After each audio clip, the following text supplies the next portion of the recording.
আজকের topic concept of number, অর্থাৎ শিশুদের আমরা কি করে নাম্বারের কনসেপ্টটা দেব। এক্ষেত্রে আমি একটি টিএলএম তৈরি করে নিয়েছি এবং এই টিএলএমটিতে before number, after number, middle number আমি লিখে দিয়েছি। এটাকে আমি টিএলএম না বলে চার্টও বলতে পারি। এখানে বেশ কিছু ফ্ল্যাশ কার্ড দিয়ে নিয়েছি যেখানে 1 থেকে 10 পর্যন্ত লেখা রয়েছে। এবার আমি একদম ফার্স্ট স্টেজে কোনো বাচ্চাকে যদি বলি যে আমি কোনো একটা সংখ্যার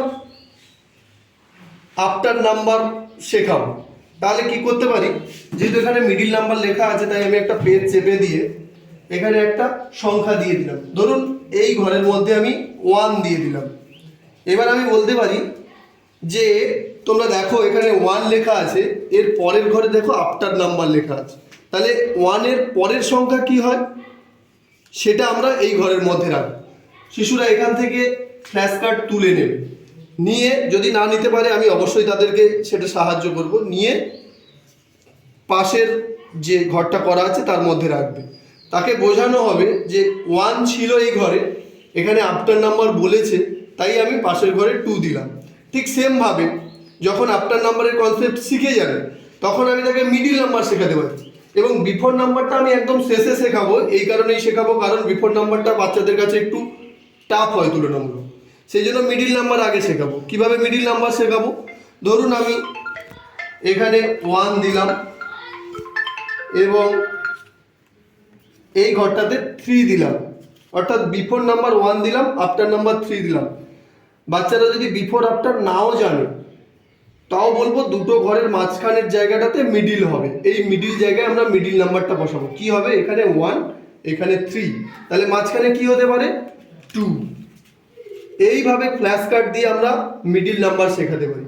এবার যখন মিডিল নাম্বার শিখে যাচ্ছে এবং আফটার নাম্বার শিখে যাচ্ছে তখন আমরা কি করতে পারি, ফ্ল্যাশ কার্ডগুলো সামনে রেখে দিলাম, যে কোনো দুটো ফ্ল্যাশ কার্ড নিয়ে নিলাম, ধরুন 2ই নিয়ে নিলাম, এখানে 2 রাখলাম, তার আগের সংখ্যা কি, তার মানে এই আগের ঘরটা। বাচ্চারা যাতে কনফিউজ না হয় তার জন্য একটা কাগজ দিয়ে এই ঘরটা আমরা ব্লক করে দেবো। এবার যেহেতু এখানে 2 আছে তাহলে 2 এর আগের দিকের ঘরটা ফাঁকা রয়েছে, এখানে কি দেবো 1 দেবো, 1 রেখে দেবো। তাহলে কি হলো, এটা 1 তার পরের সংখ্যা 2। আবার এখানে যদি বলি এটা 2 তার আগের সংখ্যা 1। এইভাবে আমরা শিশুদের নাম্বার কনসেপ্ট শেখাতে পারি। এক্ষেত্রে আরেকটা জিনিস যেটা সহজ উপায়, আমি এখানে সবকটি চার্ট দিয়ে দেখিয়েছি। সহজ উপায় হচ্ছে আমরা কম ফ্ল্যাশ কার্ড রেখে বাচ্চাদের শুরু করব। সামনে ওদের 3 থেকে 4টি ফ্ল্যাশ কার্ড রাখবো। প্রথম 1, 2, 3 এই 3টে কিংবা 4টে ফ্ল্যাশ কার্ড রেখে আমরা ওদের কাজ করাতে পারি। তারপর ধীরে ধীরে যখন সে অ্যাচিভ করে যাবে তখন আমরা এই ফ্ল্যাশ কার্ডের সংখ্যা বাড়াবো এবং ধীরে ধীরে শিশুরা এই নাম্বার কনসেপ্টটা শিখতে পারবে। যদি ভালো লাগে অবশ্যই একটা শেয়ার, লাইক ও সাবস্ক্রাইবের আশা থাকবে।